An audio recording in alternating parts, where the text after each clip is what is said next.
we're all together now, for better or worse.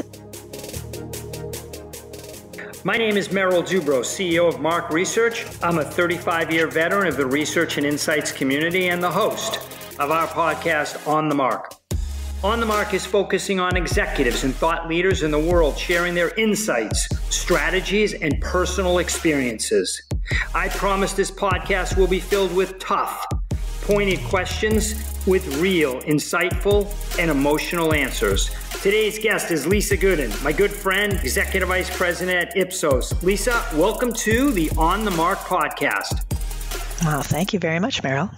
All right, let's start with your career a little bit. You're at Ipsos. Tell me a little bit about your job as it stands today and what you've been doing with Ipsos in the last year or so. Yes, so I'm part of the client organization, and Ipsos a couple of years ago moved from really what would almost say a siloed organization in terms of specialty areas. You know, the good news is we had boutiques that were focused on particular topics, but what we were missing was sort of that link for clients across all of those specialty areas. And so we built a client organization, which really means that for clients, they can come to a single person and access everything associated with our many different specialty areas around the globe. And so again, I'm a participant of the client organization as senior client officer as well as executive vice president.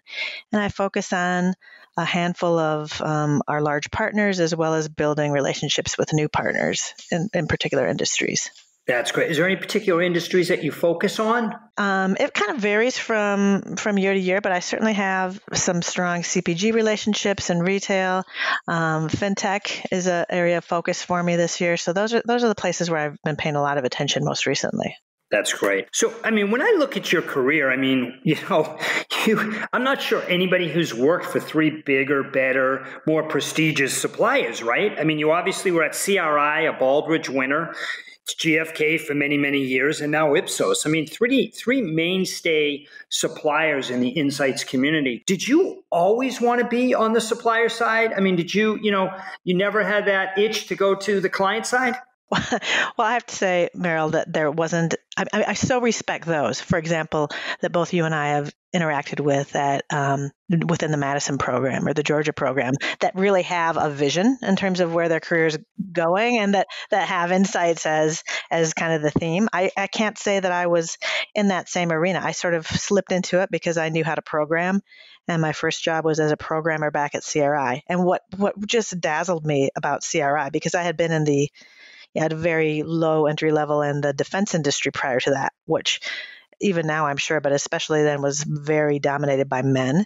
And so coming to CRI, I saw women in leadership positions, women, just as dominant in terms of making decisions. And in fact, the company was owned by a man and a woman partnership, Jeff Pope and Judy Corson. And so that to me as a young woman was very inspirational. Yep. And then as I went further, I really realized that insights was amazing to be able to understand kind of the motivations and predict the future in terms of what's happening and what will best serve consumers and B2B customers was fun. And then as I went further and looked at those in the organization that seemed like they were having the most fun, it seemed like it was those that were interacting directly with clients versus the more technical type roles for me. So I gravitated real early to that side of the spectrum.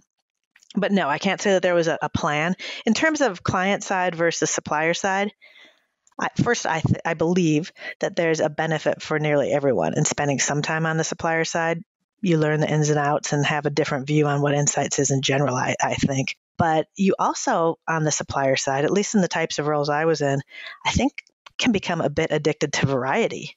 I mean, this as well, if not better than I do, that being able to take learnings from, the CPG industry and apply them to financial services or telecom or tech is fun and relevant, just with adjustments in the ways that are needed. And so to then think about going to focus simply on potato chips research for a year or two didn't have the appeal to me that staying on the supplier side had. So no, I was never particularly tempted by the client side. That's great. There's so many takeaways there because my belief is that it's easier to start in the supplier side and then move to the client side rather than vice versa. Do you agree with that?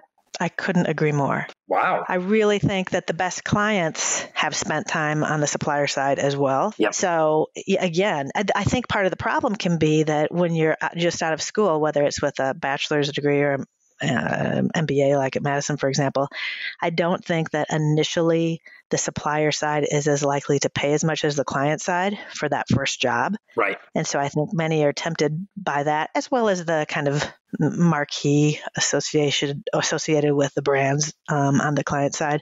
But I do also think that if you look a few years down the road, that salary discrepancy evens out and sometimes even flips over. And so I think there's very little reason other than, maybe $10,000 starting salary difference to exclude the supplier side from your career path. Yeah, I think, it's interesting because I think that you will, and I mentor a lot of kids, and I'm on the Michigan State MSMR board and will chair the board starting in January.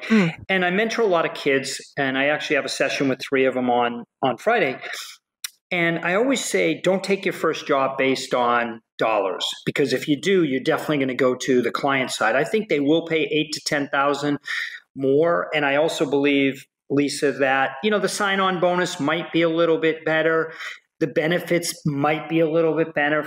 There's not a lot of companies that can offer stock options or even have an employee stock option plan. Mm-hmm. But I do think that they should base it on who their boss is and somebody who is going to take interest in their career and show them the way. Because just they went to an MSMR program doesn't mean they know everything and how to do it. I mean, it takes a while for people to come into your enterprise or my enterprise or even a client organization to really make a difference. So I could not agree with you more. And I think that they do play catch up. And I think certain jobs and suppliers probably do outpay clients down the road, which is very, very interesting. I just want to chime in there on sure. Your comment regarding, who is your leader? Right. That the importance of that can't be understated, because you can go into a position and do an equally great job. And in one scenario, you're working for a manager or a leader that is interested in your career path, that's willing to be your advocate when you do good things, that's basically advertising you internally and helping build your brand, versus another manager who maybe doesn't take the time for that, or maybe that isn't their personality style. Yep. And one is going to set you up for a trajectory that's very different than the other, even though the work you're doing might be just the same. So I think people aren't always as attentive to really the traits associated with the manager that they're choosing to work for. And especially earlier in your career, that's so important, because they're putting the groundwork and like I said, helping to start your brand building at that very moment. I could not agree with you more. And when I look at my career, I've had 7 jobs, probably had about 25 bosses. And if you would ask me, and you and I were having a cocktail and having a discussion about the industry, and said, hey, Meryl, I'm just curious, how many really, really good, great bosses did you have? I think I get to 5. I think I get to 20%. So if I ask you, now don't mention names, or don't even give me initials, how many bosses have you had in your career, and how many would you consider to be really, really good, effective, great leaders? I mean, I think my percentage would be similar to yours. And in those cases where I have had a manager that maybe wasn't the top tier, there have been times that there's been someone above them that was top tier that I was able to connect with. So there's ways that if you find yourself in a situation or maybe your manager isn't really going to help you get along, that you can artfully build relationships with people that will mentor you and help you in other ways. But, another thing that this makes me think about, having come from GFK to Ipsos, is the culture of a company, right? Coming from a German company to a French company, I hadn't really given much thought to, the roots of a company and how much it impacts its culture. But boy, I'm telling you, the difference is shocking. I mean, I think that some of the stereotypes, for better or worse, are true. The German company was very product focused, and you think about engineering, fine engineering coming from Germany. I would agree that that's true. I wouldn't say that I felt anywhere near the heart and passion that I feel working for a French company, where there's a lot more room for improvisation, a lot more recognition of the importance of relationships. And neither company is disregarding the traits of the other, but just in terms of what pops through as most important. It's quite astounding. And so that culture that you're going into, whether it's associated with geography, as I mentioned, or just the people that are running and perhaps started the company, makes all the difference as well. Yeah, no, that's a very interesting perspective. So about 2 minutes ago, you said personal brand, which I think is very interesting. So I'm going to allow you, pick a number, 5, 6, or 7. 5. Great. Give me 5 words that describe your personal brand. Okay, these are obviously biased by what I would like to think about myself. Perfect. you would have to go quantify if these are true. Absolutely. But what I'd like to think about myself is generous, helpful, smart, thoughtful, absolutely, and future focused. Perfect. Okay. What would you say are your 5? Wow. I'm going to go with competitive. I will go with passionate. I will go with, nobody's really asked me that. I'm going to go with thought-provoking. I'm not sure if that's 1 or 2 words, but we'll count it as 1. I'm going to go with energetic, and I will go with helpful. I wanted to say be a resource, but that's 3 words. So I'll say helpful, which is really, to me, be a resource. So I'm going to go with that. It's interesting because I didn't know how important a personal brand is for a lot of my career. And it's interesting. One of my good buddies, Ryan Barry from Zappy, we talk about that now all the time, and he's done a really good job on his personal brand. In your opinion, did you know that early on in your career about, Lisa's personal brand? And how important do you think that is today? I think it's incredibly important, especially if you're going to be in a, like I said, industry-facing or client-facing type role. Maybe I still believe it's important if you're in a technical role, maybe just on a smaller scale. But hey, it's a small industry, right? Everyone knows everyone at a certain point, or knows someone who knows the other person. And so you want your brand to be seen not just as really solid and good, but you want to be seen as a connector, as someone that's going to, without self-serving purposes, help others in the industry. And in doing so, you are being self-serving, even if not intentionally, because we all want to help each other. We build positive momentum. You're a pro at this, and I think a lot of us strive to be, in terms of really making our brand have positive momentum and helping those around us that we see are kind of also deserving of that, helping build their brands as well. I mean, it helps us as an industry. It helps us as individuals. It helps us just feel good about what we spend so much time doing every day. So very important. Again, I can't say that, in the very beginning, I used that terminology when I thought about myself, but sure, the culture at CRI was to, at the very least, meet and in every case, attempt to exceed expectations, right? So that's been something I've always tried to do in every interaction with anyone. And if you do great things and aren't worried about, every penny associated with an effort, or whether you're going to get, something in return right away, it pays off big time in the overall trajectory of your career. Yeah, no, I think there's some good insight there for sure. So obviously you work for one of the largest suppliers in the world. You have a client-facing role at very executive level. Obviously COVID-19, we're in the middle of it. I wish I could sit here and tell you it's going to be over. We're going to be past this in 10 days, 20 days, 50 days. I don't know what the answer is. But what are your clients telling you about COVID-19? Yeah. So I think that there's a framework that we're all sort of going through. And if we at Ipsos, we have a large presence in many countries around the world. So, for example, we're looking at what happened in China. Knowing every culture is different, but that we're still all people, right? People are people. And I think that both from a personal standpoint and a business standpoint, you can almost think about the